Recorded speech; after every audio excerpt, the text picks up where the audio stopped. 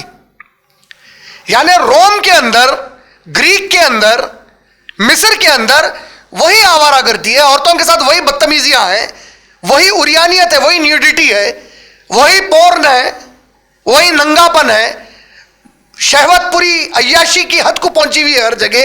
لیکن عرب کی زمین کے اوپر یہ زیادہ مشہور کیوں ہو گئی؟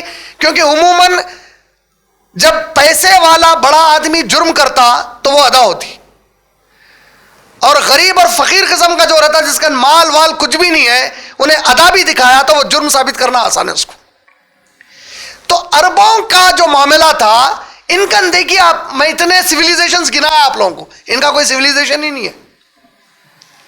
اسماعیل علیہ السلام سے لے کر دیکھیں گے آپ تو محمد صلی اللہ علیہ وسلم کی آمد تک جو عرب علاقہ ہے پورا مکہ کا، کوئی سویلائزیشن، کوئی تہذیب و تمدن ہی بسا ہوا نہیں ہے وہاں پہ، کیونکہ کوئی چیز ایسی تھی نہیں وہاں. نہ دریا ہے، نہ زراعت ہے وہاں، نہ لوگ وہاں آ کے بسنے کے لیے کوئی چیز ہے ان کے لیے. تو بڑے بڑے حکمران، الیگزینڈر دا گریٹ انڈیا تک آ گیا، جولیس سیزر اتنے بڑے علاقے قبضے کیا، سائرس دا گریٹ اتنے علاقے قبضہ کیا، اشوکا دا گریٹ افغانستان کے آگے تک نکل گیا. یہ سب کچھ ہونے کے باوجود عرب ممالک پہ کوئی بھی قبضہ نہیں کیے. کیوں؟ وہ لوگ حکومت کرنا پسند ہی نہیں کرتے تھے قوم کے اوپر، اور قوم چونکہ پوری کی پوری منحصر تھی، لوگ جو حج کو آتے تھے ان کی تجارت کے اوپر منحصر تھی. جب 500 سال پہلے پہلی بار بت کعبے میں آ گئے، عرب قوم کی سب سے بڑی 2 تجارتیں بنی. ایک، بت بنا کر بیچتے تھے کعبے کے پاس آئے سو حاجیوں کو، پانی برسانے والا بت، ہوا چلانے والا بت، کھیت اگانے والا بت، چاول والا بت، گیہوں والا بت، کھجور والا بت.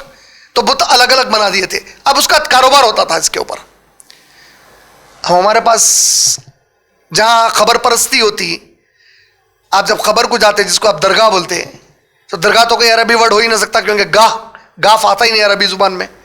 تو جب آپ جاتے وہاں پہ تو جانے سے پہلے اسٹالس لگے ہوئے رہتے پورے، پھول خریدو، نخل لے لو. تو یہ تمام چیزیں ایسی حاجیوں کے ساتھ ہو رہے تھے وہاں پہ. حاجیوں کو بیچ رہے کیا تھے تبرک میں؟ کعبے کے پاس کا بت ہے یہ. اب اہمیت ہو گئی وہ بت کی، کعبے کے پاس کا بت ہے، کعبے کو اللہ کے گھر کو لگا ہوا بت ہے، تو بتوں کی بڑی اہمیت ہے. اس کی تجارت. دوسری تجارت، جو حاجی آتے تھے ان کو ڈکیتی ڈال کر لوٹ لینا. سونتیلی ماؤں سے شادیاں کر لے رہے ہیں اپنی، باپ کی بیویوں سے، بچیوں کو زندہ دفن کر دے رہے ہیں. قتل و غارت گیری کا عروج کیا ہے؟ ایک، اگر کوئی مرغی قبیلے کی دوسرے قبیلے میں چلے جائے تو 300 400 سال تک ان کی لڑائی چل رہی، اتنی دشمنی آپس میں، تصور نہیں ہے ایک دوسرے سے دوستی کر لینے کا. یہ پورے حالات چل رہے ہیں، یہ پوری گندگی ہے. پھر دوسری طرف دیکھیے، ایک طرف یہ ان کی نسل کی کیفیت ہے، یہ ان کے مذہب کی کیفیت ہے. دوسری طرف شاعری عروج پر ہے. شاعری کا کیا عالم ہے ان کے؟ یہ بولا جاتا، یہ مرزا غالب کے ٹائم کے لیے بھی مشہور ہے. مرزا غالب کے ٹائم پر اردو اور فارسی کی شاعری کی اہمیت کہاں تک ہو گئی تھی؟ یہ عالم تھا علم کا. دیکھیں اچھا، آپ لوگوں کو ایک بات بتا دیتا ہوں شاعری کی اہمیت میں. شاعری کی بنیاد پہ گرامر بنتی، معلوم ہے آپ کو لینگویجز کی؟ جو لینگویجز میں گرامر بنائی جاتی، شاعر شاعری میں وہ لفظ کو کس طریقے سے استعمال کرا، اس حساب سے وہ گرامر کا رول بنتا جا کے. تو پوئٹری بہت بڑی اہمیت رکھتی ہے ہر جگہ. تو مرزا غالب کے پیریڈ میں انڈین سب کانٹیننٹ کے بارے میں بولا جاتا، ہمارے بر صغیر ہند کے بارے میں، کہ یہاں پر مرزا غالب کے گھر میں کام کرنے والی نوکرانی بھی شاعری میں بات کرتی تھی. تو عربوں کے پاس جو لونڈیاں ہوتی تھیں، وہ لونڈیاں بھی شعر و شاعری میں بات چیت کرتی تھیں. تو شعر و شاعری کرنے کا مطلب کیا ہوا؟ آپ اگر شاعری میں جواب دیتے کہ آج آپ پڑھے لکھے کم مانے جاتے، آپ کا تھوڑی IT کی نالج رہنا، انگلش کمیونیکیشن رہنا آپ کے پاس، آپ 4 جگہ ٹھہر کر کچھ دنیاوی کرنٹ افیئرس پر بات کر سکنا، آپ کو کچھ کنٹریز اور ان کے کیپٹلز اور ان کے کرنسیز معلوم رہنا. اب ایسے جتنے معلومات زیادہ ہیں آپ اتنا زیادہ تعلیم یافتہ ہے. آپ کو 4 ناولس معلوم رہنا، آپ کو ان کے آتھرز معلوم رہنا، شیکسپیئر کے 1-4 بکس کا نام یاد رہنا آپ کے پاس، آپ کو ایڈیسن کون تھا معلوم ہونا، جانسن کون تھا. یہ نام سنتے ہی آپ سامنے والا مروب ہوتا، بھائی کیا معلومات ہیں ان کو. تو وہ زمانے میں شاعری سے مروب کرتے تھے.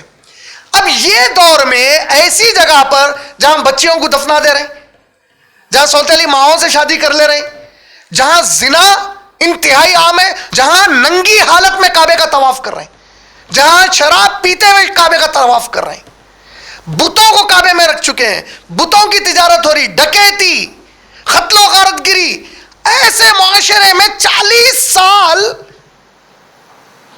ایک بچہ جو یتیم پیدا ہوا بغیر باپ کے سہارے کے اور سرپرستی کے تربیت کے, ایک ایسا بچہ بڑا ہوا وہاں پہ محمد بن عبداللہ, کہ اتنا مجرموں کا معاشرہ مجبور تھا کردار کو دیکھ کر الصادق الامین پکارنے کے لیے. تعجب میں تھے وہ لوگوں کے لیے, ایک معجزہ تھا کہ بھئی ہمارے معاشرے میں ایک ایسا شخص جو مذاق میں کبھی کسی کو جھوٹ نہیں بولے, امانت دار, ایسے امانت دار کہ کوئی چیز آپ کے پاس رکھا رہے ہیں صلی اللہ علیہ وسلم کے پاس نبوت سے پہلے, تو مہینوں گزرنے کے بعد جب آ رہے ہیں جہاں پر رکھ کر گئے تھے وہیں سے اٹھا کے لے کے جا رہے ہیں. الامین, الصادق. اور آپ دیکھیں آزما کے انتقال تک آپ صلی اللہ علیہ وسلم کے اس کردار کے اوپر وہ لوگ کبھی بھی کاذب کس چیز کے لیے بولے, قرآن اللہ کی طرف سے اس بات کے لیے آپ جھوٹ بول رہے ہیں بولے, لیکن اس کے علاوہ کبھی آپ کو کبھی بھی وہ لوگ ایک بار بھی نہیں بولے کہ ہم آپ کی بات کو نہیں مانتے. ایسے معاشرے میں 40 سال ایک ایسی شخصیت پرورش پا رہے ہیں, اللہ کی جو قدرت اور حکمت کا اندازہ کیجئے. 40 سال یہ معاشرے کے ہر کوئی ان کو دیکھ رہے ہیں, جاہل دیکھ رہا, ان کا اپنا شاعر دیکھ رہا, ان کی خواتین دیکھ رہے ہیں. جہاں اتنی عیاشی ہے محمد صلی اللہ علیہ وسلم ان سب سے دور ہے, کوئی شاعری کی محفل میں نہیں ہے. ایک مرتبہ آپ صلی اللہ علیہ وسلم اپنی زبان سے کوئی شعر نہیں بولے. حد تو یہ ہے کہ بخاری کی روایت ہے کہ نبی کریم صلی اللہ علیہ وسلم ایک مرتبہ صحابہ کے ساتھ بیٹھے ہوئے تھے اور ایک مشہور شعر, جیسے علامہ اقبال وغیرہ کی شاعری ہوتی ہے, ایک مشہور ان کے شاعر کے ایک شعر کو صلی اللہ علیہ وسلم نے پڑھ دیا. تو ابوبکر صدیق رضی اللہ عنہ نے کہا یا رسول اللہ وہ شعر اصل میں ایسے ہے. اللہ کے نبی صلی مسکرا کر بولے اے ابوبکر چھوڑو, کیا میں تھوڑی شاعر ہوں, یعنی کوئی دلچسپی نہیں ہے.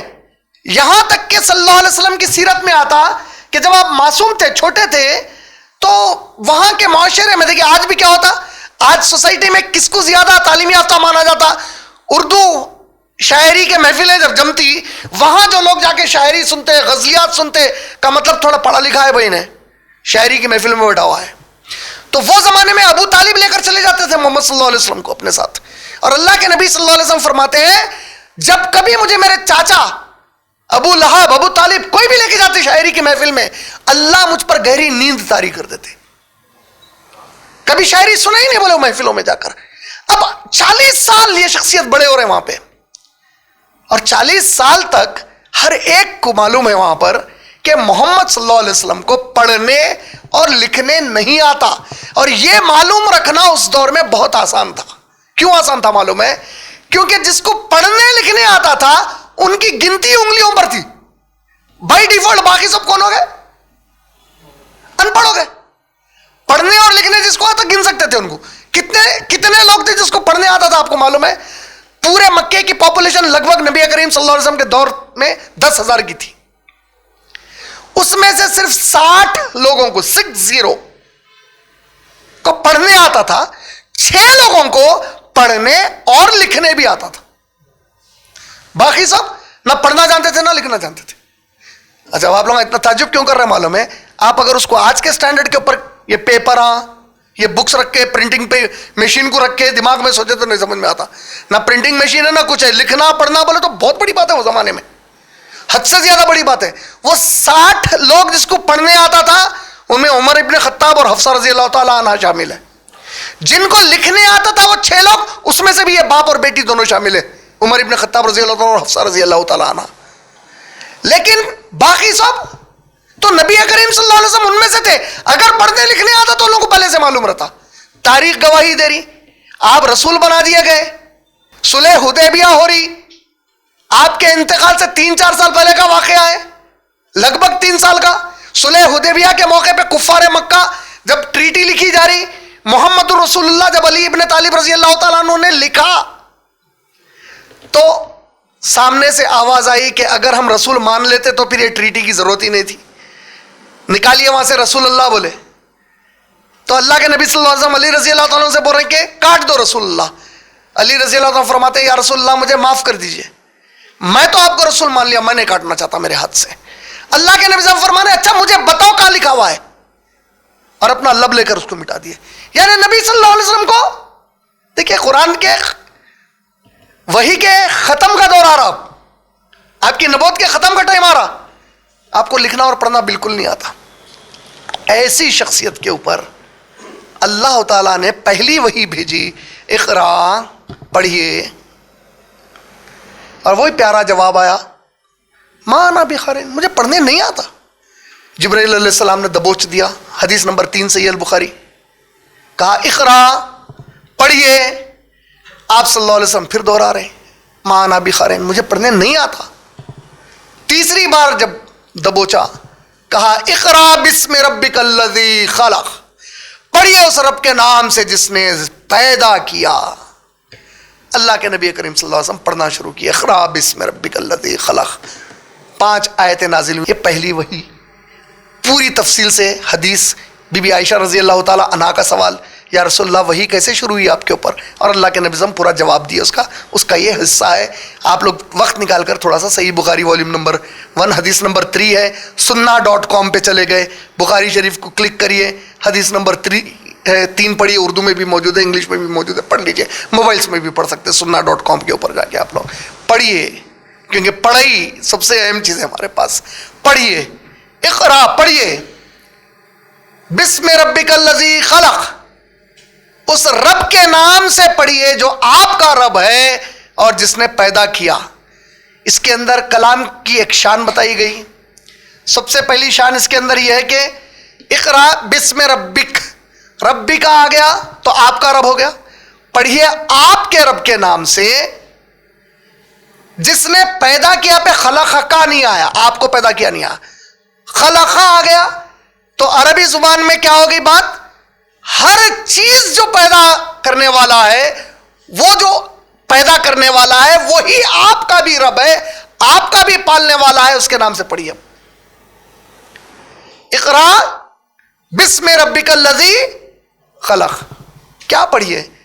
تو آج بھی یہ بات کے اوپر کوئی اختلاف نہیں ہے کسی کا, جس کو آپ نالج بولتے. تعلیم, نالج کیا ہے, تعلیم ہے. تعلیم کے لیے معلومات کا ہونا ضروری ہے, معلومات کے بغیر کوئی تعلیم نہیں ہے. معلومات کے لیے مجھے پڑھائی پڑھنا ضروری ہے. I read to acquire knowledge and without reading I cannot acquire knowledge. کون سی نالج, ایک ہے معلومات. اتنے سارے تارے, یہ معلومات ہو گئے. تارے پر کیا ہے میرے کو نہیں معلوم ہے. سورج ہے, معلومات ہے میرے, سورج کے اوپر کیا ہے نہیں معلوم میرے کو. زمین ہے, معلوم ہے, زمین پر کیا کیا ہے نہیں معلوم, بہت دور چلے گیا. میں ہوں, اندر کیا کیا ہے نہیں معلوم. معلومات میں ہوں, میرا جسم ہے, دل ہے, گردے ہے, پھیپھڑے ہے, کپورے ہے, بھیجا ہے, آنکھاں ہے, زبان ہے, دانت ہے, یہ معلومات ہو گئے میرے. دانت میں کتنی نسیں جا رہے ہیں جو خون پہنچا رہے ہیں اس کو. گمس کس طریقے سے اسٹرکچرڈ ہے, آنکھیں اس کی ساکٹ اور پیچھے کیا کیا ہے اس کے, یہ تعلیم ہو گئی. اب اس کی جا کے معلومات کے لیے کیا ہونا پڑتا آپ کو, آپ کے 5 حص ہونا پڑتا.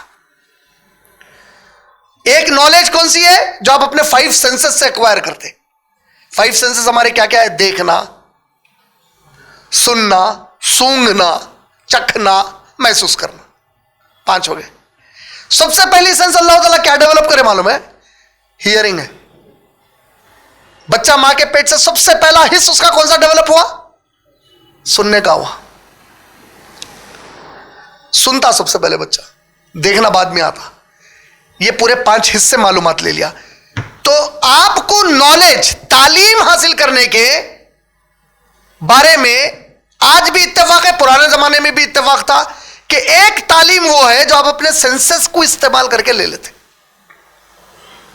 ایک وہ ہے جو آپ اندازے سے, یو انفر مطلب دھواں اٹھا, آگ لگی ہوں گی وہاں پہ. دھوئیں کو آپ کیسے کنیکٹ کریں؟ آگ سے کنیکٹ کریں. پوری روڈ کچی دکھی، بارش ہوئی. یہ کیا ہے؟ انفرڈ نالج ہے. یعنی آپ کیا کریں، دیکھیے آپ کے دو الگ الگ معلومات کو کوریلیٹ کر کے ایک نتیجے پہ پہنچ گئے. سمجھ میں آیا؟ سورج روشنی دے رہا، تارے روشنی دے رہے ہیں، اچھا وہاں پہ بھی ہیلیم گیس ہوں گی، یہاں پہ بھی ہیلیم گیس ہوں گی، ہائیڈروجن ہوں گی، ہائیڈروجن ہوں گی. آپ انفر کر رہے ہیں نالج. یہ ایک نالج ہو گیا. یہ نالج پرفیکٹ بھی ہو سکتی، امپرفیکٹ بھی ہو سکتی، کیونکہ جب تک اس کے لیے ثبوت نہیں مل گیا پوری طریقے سے، it's not perfect. Circumstantial evidence کیا ہوتا ہے؟ یہ ہوتا ایک آدمی کا مرڈر ہو گیا، آپ جب وہاں پہ پہنچے تو دیکھیں کہ ایک شخص کے ہاتھ میں ہتھیار ہے، انہیں وہ ہتھیار لے کے بھاگ رہا. آپ انفر کریں کہ انہیں مارا ہوں گا، بٹ اسٹل امپرفیکٹ ہے آپ کی نالج. ہو سکتا مارنے والا اس کے ہاتھ میں ہتھیار پھینک دیا. نہیں دیکھے ڈرامز میں، موویز میں کوئی اور مارتا، زٹ بول کے پھینک دیتا، انہیں پکڑتا، پولیس آتی. تو یہ دس از انفرڈ نالج ناؤ. اچھا یہ تو پھر بھی میرے سینسز یوز کر رہا ہوں، میرے اپنے صلاحیت کے معلومات سے ہو گیا. اب یہ کہاں سے معلوم کروں گا میں آیا کہاں سے، بھیجا کون میرے کو، میں مر کے جاؤں گا کہاں پہ، موت کیا ہے، حیات کیا ہے. اب یہ نالج کہاں سے لاؤں گا میں لا ہی نہیں سکتا ہوں. ساری انسانیت ایک جگہ جمع ہوگی تو نہیں لے کے آ سکتی. اور سب سے اہم بات اسلام کی یاد رکھیے، جتنی باقی کی نالج آپ حاصل کر رہے ہیں، اسلام اس کو برابر حاصل کرنے کے اوپر ابھارا، لیکن اس کو نمبر 1 پر نہیں رکھا. کیوں؟ کیونکہ باقی جتنی نالج آپ سیکھتے، باقی جتنی تعلیم آپ لیتے، آپ کی موت کے جھٹکے کے ساتھ اس کا استعمال اور فائدہ ختم ہو گیا. ختم ہو گیا. کار ہے، کار بنایا تھا میں پوری نالج کے ساتھ، مر گیا تو اب کار کیا کام کی ہے؟ مر گیا تو گھر کیا کام کا ہے؟ مر گیا تو میرا بستر کیا کام کا ہے؟ اے سی کیا کام کا ہے؟ پانی کی گلاس کیا کام کی ہے؟ یعنی یہ تمام چیزیں جو میں استعمال کر رہا ہوں دنیا میں ضرورت ہے زندگی کے لیے، اس کے لیے نالج یقینی طور پہ ضروری ہے. میڈیکل سائنس عروج پر جانا، انسانوں کی خدمت ہونا اس کے ذریعے سے. کوئی بیمار ہے اس کا علاج ہونا چاہیے، بھائی مفت میں علاج ہونا چاہیے، بالکل صحیح بات ہے. بہت بڑا ریسرچ ہونا چاہیے اس کے اوپر، بیماریاں ختم ہو جانا چاہیے، 100% صحیح ہے. لیکن یہ سب چیزیں ختم کیسا ہو جا رہے ہیں؟ مرتے ختم ہو گیا. مرنا طے ہے ہر ایک کا، جس کے اوپر ایتھسٹ کا بھی اختلاف نہیں. معبود کے اوپر اختلاف کر لیے، انہوں ہمارے معبود، انہوں ہمارے معبود. موت کے بارے میں کسی انسان کا اختلاف ہی نہیں ہو سکتا. جو پیدا ہوا وہ مرے گا، اس بات کے اوپر ہر کوئی متفق ہے. یہ واحد چیز ہے جس کے اوپر اتفاق ہے ہمارا. تو اسلام یہ پوری نالج لیو بولا، بہت اچھی چیز ہے، سیکھنا چاہیے، انسانیت کا فائدہ ہونا چاہیے. لیکن اسلام کی فوقیت اس نالج پر ہے جو نالج آپ کے مرنے کے بعد آپ کو کام آنا شروع ہوتی، اور اگر وہ نالج اس وقت نہیں ہے تو آپ کی تباہی ہوتی. تو یہ سوچنا کہ اسلام یونیورسٹی ایجوکیشن کو ترجیح نہیں دیتا، یہ بے وقوفی ہے. بالکل دیتا، برابر دیتا. اللہ کی نظر میں تمام انسان آدم علیہ السلام اور حوا علیہ السلام کی اولاد ہے. آدم علیہ السلام کو اللہ نے کیا مقام عطا دیا؟ اپنے ہاتھوں سے ان کا چہرہ بنایا اللہ تعالیٰ، المصور. ان کے اندر اپنی روح پھونکو ملے. اپنی روح سے مراد یعنی اللہ نے جو روح ایک مخصوص چیز بنائی، اس کو یہ میری چیز ہے، اس کو پھونکا میں آدم کے اندر. سورہ بنی اسرائیل آیت نمبر 70، ہم نے تمام انسانوں پر اکرام کیا، عزت بخشی. ان کو بول رہے ہیں عزت عطا کی، انسانوں کو بول رہے ہیں. دوسرے مخلوق کے ان کے مقابلے میں سب سے زیادہ اللہ نے عزت انسانوں کی. انسانوں کی، مسلمان کافر کا مسئلہ نہیں ہے یہاں پہ. جو ابن آدم ہے، جو بنت آدم ہے، آدم علیہ السلام کا جو بچہ ہے، جو بچی ہے، پھر ان کے جو بیٹے بیٹیاں ہیں، ان سب کی عزت ہے پر اللہ تعالیٰ. بہت عزت کیا ہے لوگوں کی میں پر ہے.